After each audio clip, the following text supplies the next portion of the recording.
Bueno, y llegamos entonces a la segunda, digamos, garantía o herramienta procesal que tenemos para revisar hoy, que es el amparo, ¿sí? Em, También el amparo no deja de ser una acción judicial para tutelar derechos distintos de la libertad personal. O sea, una acción judicial para tutelar derechos. A diferencia, lo que ocurre es que la libertad personal y la integridad personal en contexto de detención son protegidas especialmente por el habeas corpus. Entonces el amparo es la acción judicial que nos sirve para tutelar derechos que no son los regulados y los protegidos por el habeas corpus. U otras acciones específicas, como puede ser el habeas data, ¿sí? Que sirve para resguardar el derecho a la intimidad ante, digamos, información, acumulación de información sensible sobre una persona, ¿sí? Del cual no vamos a charlar mucho, ustedes ya lo van a ver bien en constitucional, entonces preferimos enfocarnos en estas otras herramientas. Pero para todo lo que no sea habeas corpus o habeas data, entonces ahí sí funciona el amparo. ¿Mm? Eso es, digamos, el punto de inflexión es el derecho que está en juego. El derecho que está en juego no es ni la libertad personal, ni la integridad personal en contexto de detención, ni el derecho a la intimidad por parte de la data. Entonces, bueno, no, funciona, el amparo es la herramienta idónea. ¿Sí? Bien. También es un proceso rápido, expedito, que, digamos, funciona cuando están en juego derechos constitucionales, ¿sí? Y es imposible recurrir a otras vías ordinarias, ¿sí? Porque en ese caso, si tengo que recurrir a otras vías ordinarias, se genera un daño grave, ¿sí?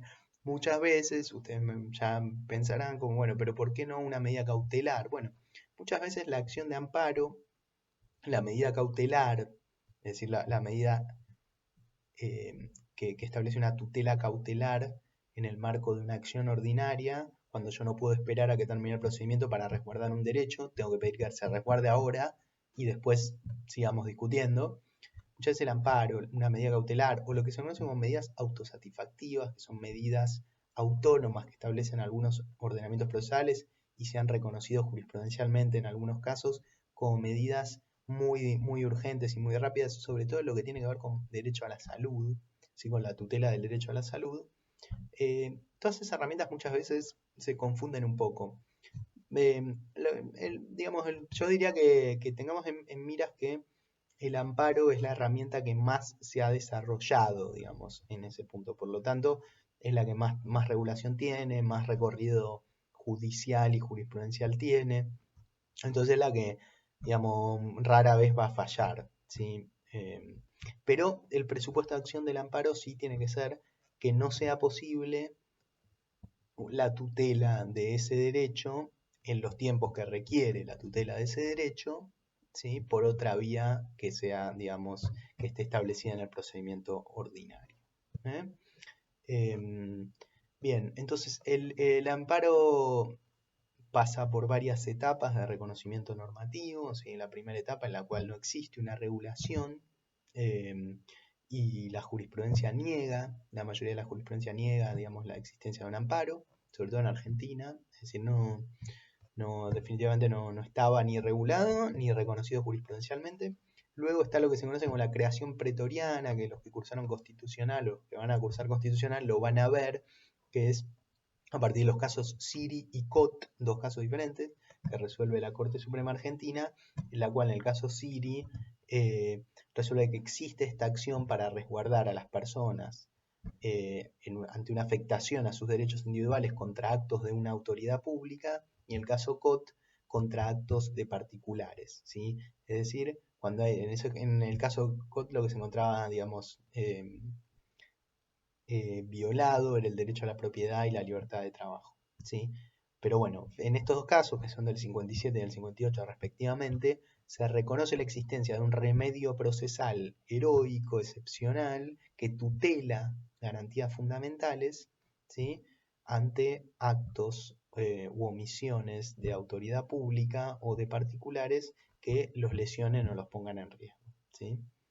Eh, Luego pasa en la tercera etapa, es la etapa legislativa, en la cual En este caso, digamos, en la dictadura de Onganía se regula la acción de amparo por la ley 16.986, que básicamente se la regula también para restringirla, se regula para achicarla, porque los tribunales venían reconociendo esta herramienta, entonces dicen, bueno, hagamos una ley para, digamos, cerrar un poco sus presupuestos de acción, ¿sí? Porque si no, cada juez va, o los jueces van a seguir desarrollando esta herramienta.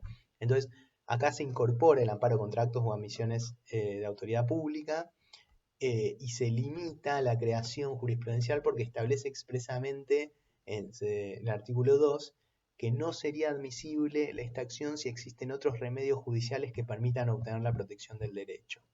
Eh, o si hay que declarar la inconstitucional una norma. Es decir, la limita muchísimo. Dice, no, pero si hay otra forma de proteger este derecho, no es idónea esta herramienta. Eh, el tema es, bueno, digamos, esta herramienta, la idoneidad digamos, y la aptitud de esta herramienta para proteger un derecho va a ser tal siempre y cuando que haya que esta herramienta permita, digamos, restablecer el derecho en tiempos cortos, porque si hay un derecho realmente en juego, esto es, digamos, lo necesario. Eh, y luego la tercera etapa, digamos, esta ley es la que al día de hoy, digamos, rige como ley, digamos, procesal del amparo, la 16.986, porque no se ha, digamos, sancionado una nueva ley de amparo, es una deuda muy, muy fuerte. Entonces rige esta ley en todo en cuanto no se oponga a los desarrollos normativos y jurisprudenciales posteriores, porque posteriormente, y esta es la última etapa, en la cual se consagra constitucionalmente en el artículo 43 el amparo, ¿sí? Más el 75 y 122, digamos, trae consigo el artículo 25 de la Convención Americana de Derechos Humanos que regula también la acción de amparo. Y el artículo 3 del Pacto Internacional de Derechos Civiles y Políticos. Es decir, de vuelta, lo que pasa con el habeas corpus también pasa con el amparo. La reforma del 94 trae regulación expresa constitucional y además incorporación de los tratados internacionales que lo regulan también esta herramienta. Entonces ya se le da una jerarquía supralegal a esta herramienta que, digamos, una ley sancionada en una dictadura y muy limitada en cuanto a su presupuesto de acción no puede ser oponible a desarrollos normativos posteriores. Ley posterior de la ley anterior, principio del derecho. Entonces, los requisitos de una acción de amparo, tiene que haber un acto u omisión de una autoridad pública o de particulares, ¿sí? Esto es importante, acto u omisión lesiva de derechos, es decir, tanto por una acción o por una omisión. Por ejemplo, el caso Viceconte, en el cual el Estado omitía fabricar una vacuna que era necesaria para determinada enfermedad que afectaba a una parte de la población. Entonces esta omisión lesiona derechos fundamentales de las personas. Entonces la herramienta puede ser el habeas corpus, ¿sí?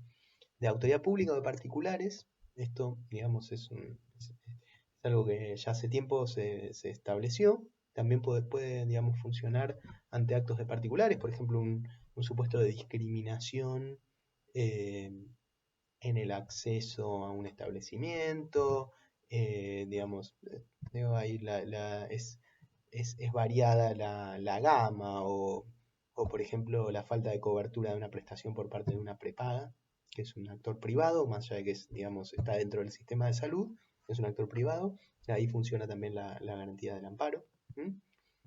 El daño tiene que ser real y actual a los derechos, ¿sí? Y hay que explicar, digamos, al marco de la acción cuál es el daño, ¿sí? Después, otro de los requisitos que incorpora el 43 es la arbitrariedad o ilegalidad manifiesta, ¿sí? Entonces, esto es digamos, un poco el núcleo de la cuestión del amparo. El amparo, la arbitrariedad o ilegalidad manifiesta, lo que quiere decir es que tiene que surgir del propio, digamos, de la propia constatación de los hechos, ¿sí? Y sin mayores posibilidades de apertura a prueba, ¿sí? Que acá hay un problema que lesiona, hay una acción o una omisión que lesiona garantías fundamentales. Esto tiene que quedar, digamos, bastante claro de la presentación de la demanda y de la contestación. no puede requerir demasiado debate, ¿sí? El debate es, en todo caso, si es aplicable o no determinado régimen normativo, pero digo, tiene que quedar claro que esa decisión es una decisión que en caso de adoptarse, digamos, se lesionan derechos. Digamos, esto tiene que ser bastante claro. Y la inexistencia de otra vía judicial más idónea quiere decir también parte de lo mismo, que si el derecho puede ser protegido por otro tipo de acción, entonces correspondería, digamos, proceder ese tipo de acción. Digamos, una demanda, el derecho a la propiedad puede estar en juego también digamos, en una acción de resarcimiento, una acción de daños y perjuicios, ¿sí?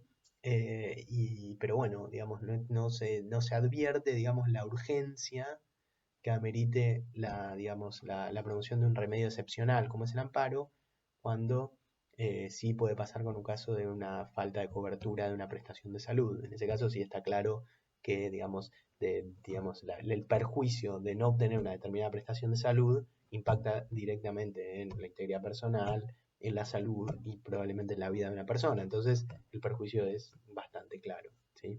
Igualmente esto, digamos, es bastante fino el equilibrio. Muchas de las dudas que ocurren con un amparo es si hay que, digamos, si alguna cuestión es materia de amparo o no, ¿no? Las cuestiones de salud, casi absolutamente todas, se tramitan por vía de amparo y los tribunales ya lo han reconocido, ¿sí? Entonces, bueno, hay amparo individual o hay amparo colectivo, ¿sí? Digamos, la legitimación del amparo individual es la persona afectada, ¿sí? La legitimación para un amparo colectivo puede ser tanto por el afectado o la Defensoría del Pueblo, que esto lo reconoce la propia Constitución, u organizaciones que propendan a esos fines. Organizaciones, digamos, legitimadas para accionar en virtud de un interés colectivo por sus propios estatutos, ¿sí? Como ONGs eh, o asociaciones de familiares o de víctimas, etcétera, ¿sí? Eh, bueno, un poco esto es, digamos, a grandes rasgos lo más importante de amparo, ¿sí? Ya vimos habeas corpus, ya vimos amparo, ya vimos las diferencias entre cada uno de ellos, ¿sí? Mi sugerencia es también, digamos, a modo de cierre, incorporar a esta, digamos, el comentario al artículo, a las opiniones consultivas 9, 8 y 9 de la Corte Interamericana de Derechos Humanos del año 87, en las cuales la Corte Interamericana habla sobre la importancia de estas garantías, ¿sí? En el marco de la declaración de un estado de emergencia o estado de excepción, ¿sí? Cuando se suspenden las garantías constitucionales, ya vimos la clase pasada que el Estado estaría autorizado a suspender el ejercicio de determinados derechos, no a violarlos, suspender el ejercicio, y no autorizado a suspender el ejercicio de determinados otros derechos. Bueno, las garantías que no pueden suspenderse bajo ningún tipo de pretexto en estados de excepción para salvaguardar estos derechos son las garantías del amparo y del habeas corpus. Esto es algo que la Corte Interamericana ya lo ha establecido muy tajantemente y muchos tribunales nacionales lo han replicado. Entonces, para que vean la importancia que han cobrado tanto el amparo como el habeas corpus. Bueno, eso sería todo por ahora y esperamos verlos el viernes en la clase de Zoom para ver dudas, comentarios y trabajar también casos prácticos.